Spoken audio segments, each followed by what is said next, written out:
Hi friends, कसे आहात तुम्ही? मस्त मजेत ना? मी आशा करते तुम्ही मजेतच असाल. फ्रेंड्स, पुरेशी झोप आपल्या चांगल्या आरोग्यासाठी आवश्यक असते. आपण दिवसा कितीही झोपलो तरी रात्रीची झोप ही महत्वाची असते. आपल्यापैकी बरेचसे लोक असे आहेत ज्यांना रात्री वारंवार लघवीसाठी उठावे लागते.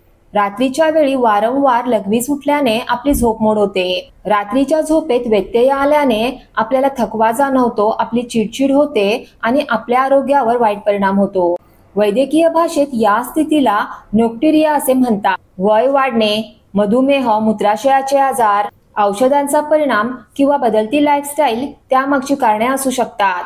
रात्री वारंवार लघवी होण्याच्या या समस्येकडे दुर्लक्ष करणे योग्य नाही, कारण ही समस्या एखाद्या गंभीर आजाराचे लक्षण सुद्धा असू शकते. रात्री वारंवार झोपमोड होऊन लघवीला जाण्याची ही समस्या खूप जास्त त्रासदायक असते.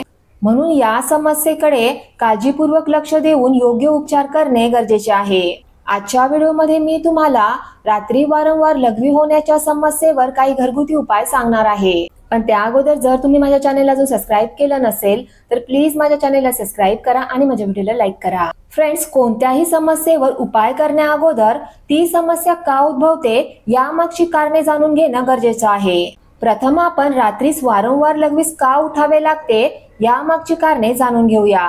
रात्री वारंवार लघवी होणे ही एक सामान्य समस्या वाटू शकते, पण यामागे बरीचशी कारणे असू शकतात.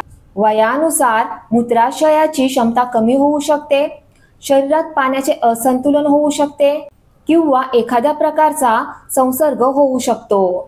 मधुमेह आणि उच्च रक्तदाब यांसारखे आजार सुद्धा या समस्येमुळे होऊ शकतात. बऱ्याचदा झोपताना खूप जास्त प्रमाणात पाणी पिल्यामुळे किंवा चहा कॉफी पिल्यामुळे सुद्धा ही समस्या उद्भवू शकते. या समस्येकडे दुर्लक्ष करण्याऐवजी त्याची कारणे जाणून घेऊन त्यावर उपाय करणे गरजेचे आहे.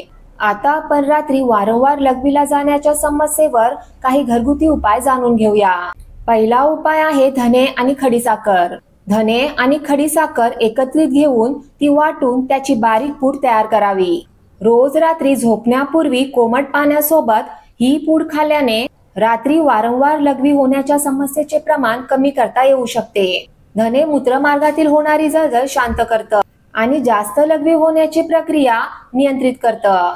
तर खडीसाखरेचा शीतल गुणधर्म शरीराला आराम देतो. हा उपाय फक्त वारंवार लघवी होण्याच्या समस्येवर आराम देत नाही, तर पोटाच्या समस्यांमध्ये सुद्धा आराम देतो. विशेष म्हणजे हा संपूर्णतः नैसर्गिक आणि सुरक्षित असा उपाय आहे. दुसरा उपाय आहे तीळ आणि गूळ. काळे तीळ भाजून घ्यावेत आणि त्याच्यात गूळ घालावा आणि त्याचे लाडू तयार करावेत. हा लाडू रात्री झोपण्यापूर्वी खावा. तिळामध्ये असणारे मिनरल्स मूत्राशयाच्या स्नायूंना बळकट बनवतात, तर गूळ शरीराला उष्णता आणि ऊर्जा मिळवून देण्यास मदत करते. हा उपाय विशेषतः त्यांच्यासाठी उपयोगी आहे ज्यांना रात्री थंडी जाणवते किंवा लघवीवर नियंत्रण ठेवण्यास अडचण निर्माण होते. हा उपाय शरीरातील एकंदर कार्यप्रणाली संतुलित ठेवतो आणि झोपेमध्ये अडथळा येऊ देत नाही. तिसरा उपाय आहे बडीशेपचा काढा. बडीशेपचा उपयोग आपल्याकडे प्रामुख्याने पचनासाठी केला जातो, पण ती मूत्रविकारांमध्ये सुद्धा अतिशय फायदेशीर ठरते. 1 चमचा बडीशेप 1 ग्लास पाण्यामध्ये उकळून घ्यावी. नंतर तिला व्यवस्थितपणे गाळून घ्यावं. हे पाणी कोमट असताना झोपण्याच्या अर्धा तास आधी प्यावं. हा काढा मूत्राशयाला आराम देतो आणि सूज कमी करतो, तसेच वारंवार लघवी होण्याच्या समस्येला नियंत्रणात ठेवतो. हा बडीशेपचा काढा नियमित पिल्याने युरिन इन्फेक्शन होण्याची शक्यता कमी होते. या काढ्यामुळे झोप सुद्धा शांत आणि गाढ लागते.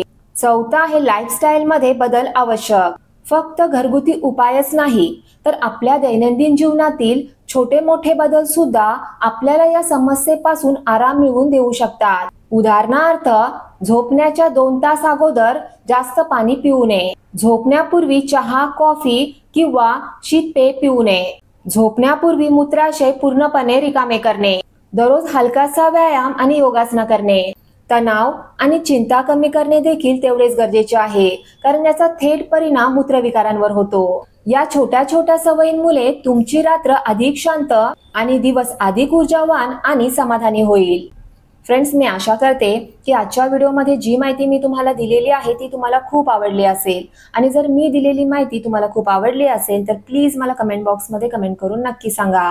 माझा हा व्हिडिओ तुमच्या फ्रेंड्ससोबत, रिलेटिव्हसोबत शेअर करा. आणि जाता जाता माझ्या चॅनलला सबस्क्राईब करायला आणि माझ्या व्हिडिओला लाईक करायला विसरू नका.